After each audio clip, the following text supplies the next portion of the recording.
the lawnmower. How does this backyard workhorse cut through the thickest grass on all terrains without jamming?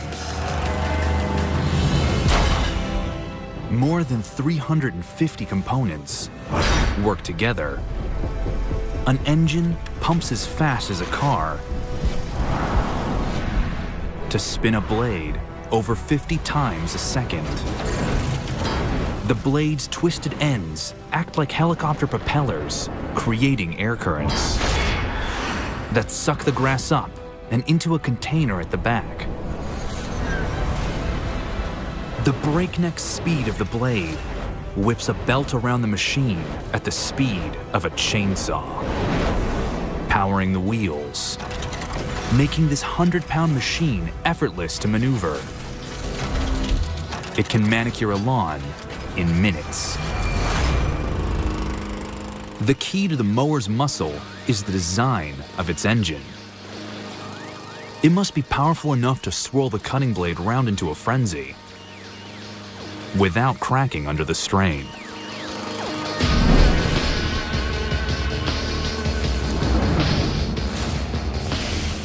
Workers at one of America's largest die-casting factories use a special technique to cast the engine out of lightweight aluminum.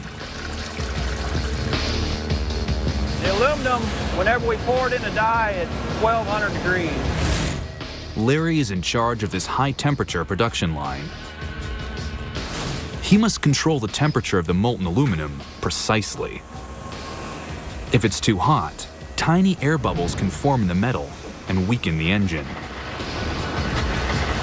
We have water going through the die to keep them cool. Sometimes we could have the water too cold, running too much. We can cut it back, warm the parts up. The die stays closed for roughly 13 seconds, long enough to solidify the aluminum. So when the robot takes it out, it's roughly anywhere from 400 to 600 degrees. Air holes, invisible to the naked eye, could cause the engine to fail. So workers use X-rays to check the parts for faults.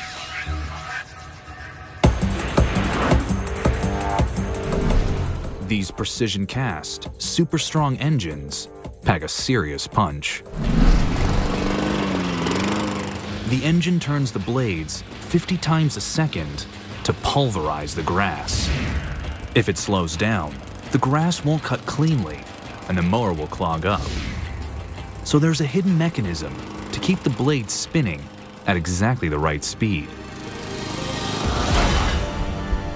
It's called the governor, and it's the lawnmower's cruise control. It uses flyweights to detect the speed of the blade.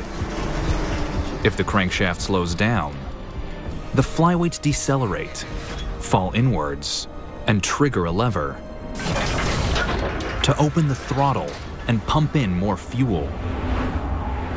This boosts the engine's power and spins the blade back up to the perfect cutting speed of 3,000 times a minute.